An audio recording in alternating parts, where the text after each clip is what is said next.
Hey guys, Joshua Peterson here with Peterson Electric. Someone wanted me to do a quick video here about being an apprentice, and if you thought why you should maybe get into it. It's a good question they did on my YouTube video. Um, I've been in the field 23 years. I started out as an appliance technician for about 2.5 years, and then I got into electrical after that. And basically, in a nutshell, I've been an electrician now for 20 years, and which to me is still young compared to some of the guys that I've had stories with. I've been in the field 40, 50, 60 years. So I feel like I'm just starting to get to my stage. It took me about 7 years to get my master's, about 6 years to get my journeyman's, or 4 or 5.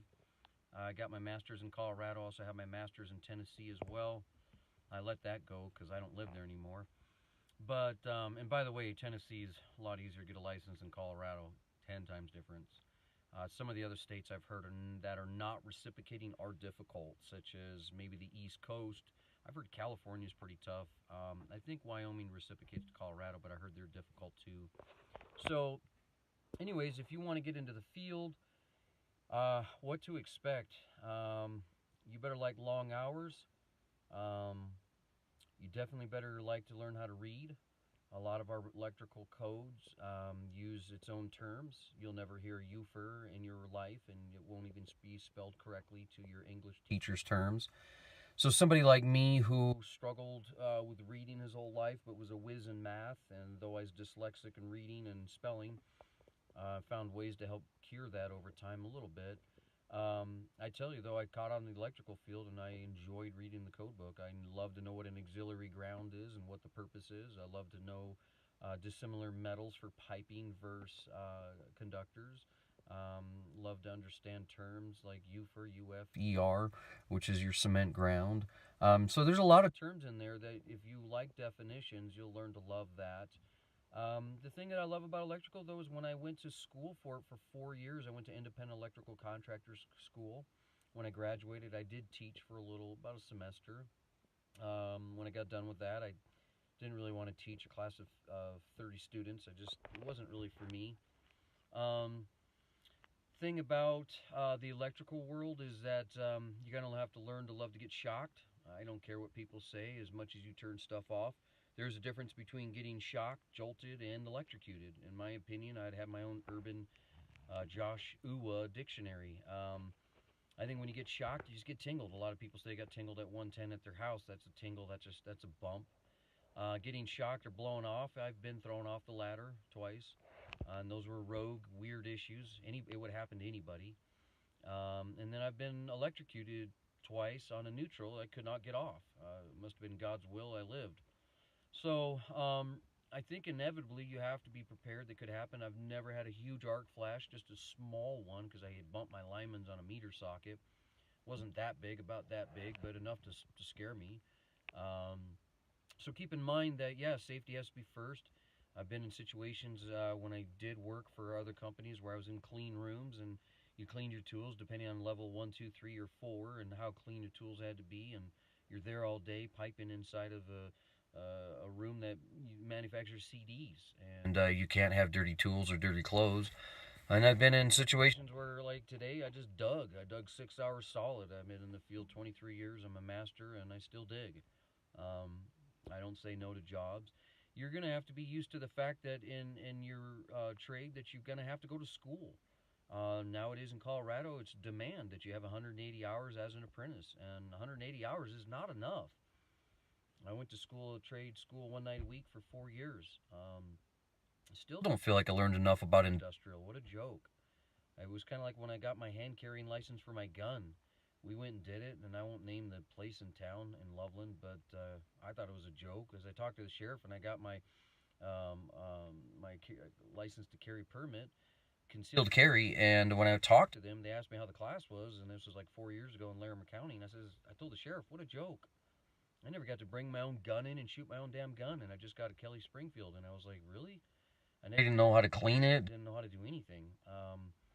So some of you guys, that's what you need to expect in the electrical world. You're gonna end up with tons of formulas in school and tons of stuff, and it doesn't make a damn bit of sense. thing that's most important about my field is Ohm's Law, by far. Every day as a technician, every day as a remodel. I use that formula like crazy. I'm trying to memorize it to this day. But, we got things like, hey, pulled up on an app and you're good to go. Load calculations, yeah, I use it in residential all the time. Small stuff, circuits, homes. Multi-family, no. I mean, that's engineer. Commercial, sure. Three-phase, knowing some of that about your neutral, no doubt. But again, everybody's field's a bit different. I'm in Colorado. We don't have boat marinas. You live up in Maine. You're in Minnesota, 10,000 lakes. Yeah, you need to know boat marinas like crazy. I never got into hospitals. I wish I did. That was some cool work I wish I could have seen. Um, Part of it, they're going to be testing you on stuff that makes no damn bit of sense. It's like you're not even going in that part of the field, but they want you to know about something in communications, maybe. Article 800. Solar PV is a system that's not taught enough. And I don't think there's enough schooling to help people for that. And there's a lot of shit that can go wrong in fires. I've done in-phase inverters and grid-tied systems. I've yet to do a total detached. I did part of one, battery backup system with Gulf batteries when I was on my apprenticeship in a windmill. So I enjoy that stuff. I love that stuff. I would love to get into that full-time all the time doing that off-grid. But, guys, there's so many ways you can get into this field. You're going to have to want to dedicate it. I mean, this is not a job. This is really what I would say calling. If you don't like being in an attic, if you don't like getting in a crawl space, if you don't like hunting down wires, if you don't understand and see circuitry, if you can't get that in 2 years, as an appliance technician for 2 years, I saw I had a knack. I loved searching those appliances and figuring out where a component failed right there at a knob for a dryer, or maybe the element went bad, or some timer sensor or clock telling the element to turn on for how long went bad. I love digging into those schematics. I was very good at it. So I'd say if you have a knack for that, even electronics, you could go into it. But again, our field it's not super expensive to get through school, and the tools don't change as much like a mechanic, but it is labor intensive, no doubt. It is. I'd rather do this though than being a mechanic. And definitely, I'd rather be a skilled technician as an HVAC guy, electrician, even a plumber. I mean, our trades they're paid better. You do well if you get out on your own. For me as a company, I don't ever want to hire an LTA. I don't want a lifetime apprentice. I'm just not interested. You can't make me any more money than you are, unless it was a certain situation. But normally, yeah. I mean, I want a guy to get his wings and fly. You've got to have at least 4,000 hours in 2 years to be an RW, and a lot of guys jump out, and the RW test can be pretty hard. Commercials test for licensing, it takes another 4,000 hours to get your commercial. So that's another 2 to 2.5 years. And you better get all your hours logged. If you don't get it logged with DORA, Department of Regulations Authority, you're not going to do anything. You're wasting your damn time. And if you piss off your boss and you leave this shop, he doesn't have to give you your time. I never burned a bridge with any of my bosses, though they burned them with me because their companies folded and they owed me checks still to this day. Hello. But they're not around, and that was 15 years ago. So, I mean, you better like the fact that if you get going and do your own thing and you're moonlighting, you got to make sure you get paid. Shit. I could tell you story upon story about it. It's not always contractors that rip people off. No, I won't say it.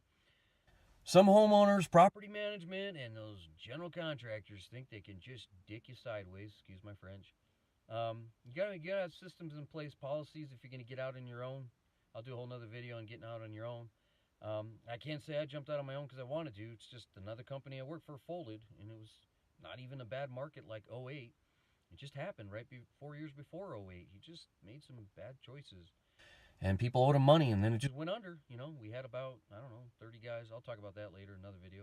So, yeah, if you want to be an apprentice, guys, and start, I can't say there's nothing more fascinating that if you have the gift and you feel the calling to be able to wire a whole house, especially a commercial building, you're not doing that yourself unless it's a tenant finish.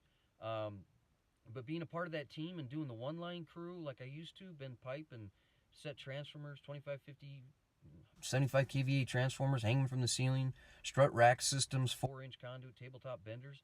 Yeah, I did all of that when I worked for bigger companies. I loved bending pipe. That is my deal. I love being on my lift, my little office every day, driving it around. I could lay out 3 times the amount of 3/4, 1-inch conduit than most guys. I just was good at it.